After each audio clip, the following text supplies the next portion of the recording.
The next person who's going to be up this evening is Lauren Gardner, who is a lovely friend of mine, by the by. Fun facts about Lauren. She said that she remembers being dumped by a guy named Ray who told her that she was boring. She finds this very funny because she can remember nothing about him other than his name was Ray. Yeah. I also asked her about, we have several questions, you'll hear them come up. But her embarrassing story with her family, she said, "My family has no embarrassing stories about me because I am the definition of class, wit, and a third thing that I'm forgetting." So yeah, Lauren's shit don't stink. I'm gonna find her mom and get stories for the next one. So please give a warm round of applause for Lauren Gardner.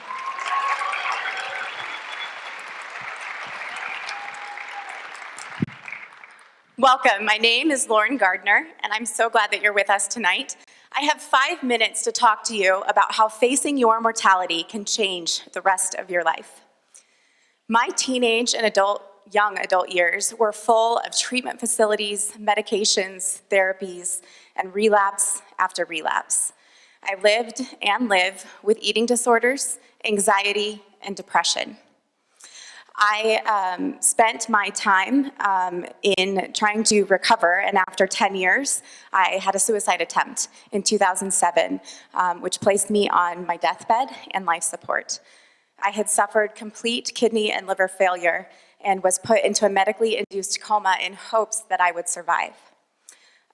Somehow, miraculously, I did survive, and I did not need the prescribed liver transplant in order to live. And after 6 weeks, I was able to come off of dialysis.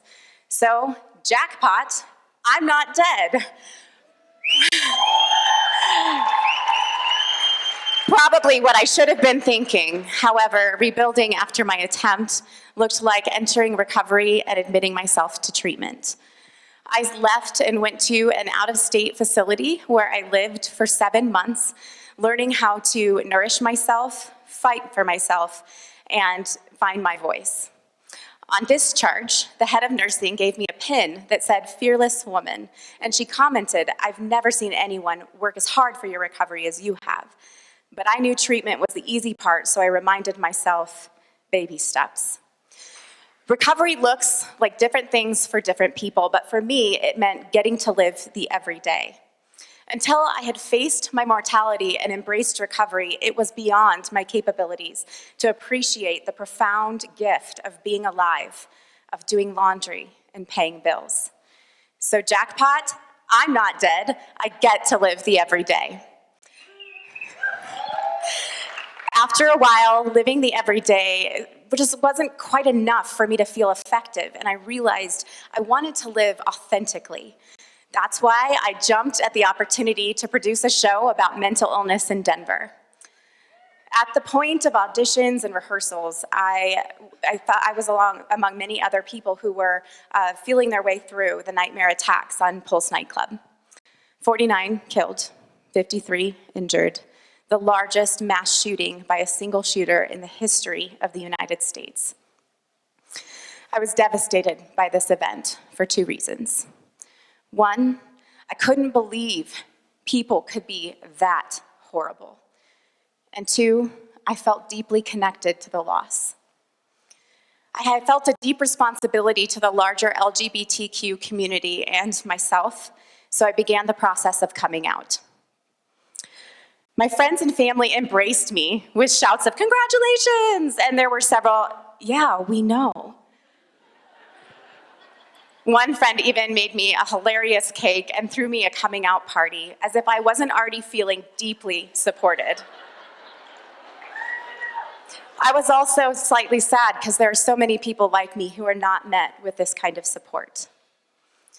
As Allison Fallon said, when you can't tell the truth about yourself, you cease to exist as a person. I'm lucky enough to tell the truth of who I am, and I feel like a person, capital P.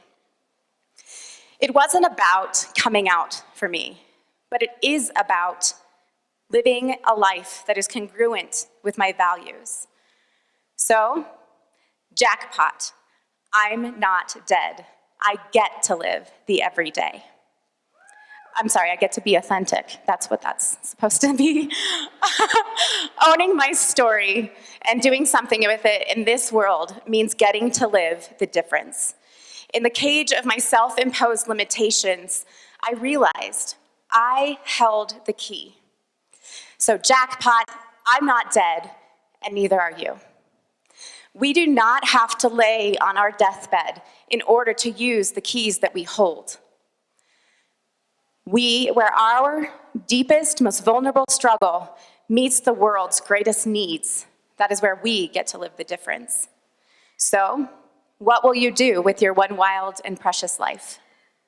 Because friends, jackpot, we are not dead.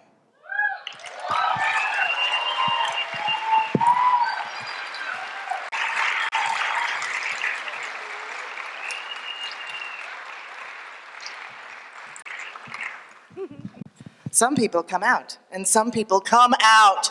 How many people are in here? Like 400 plus? Yay! Be your authentic self.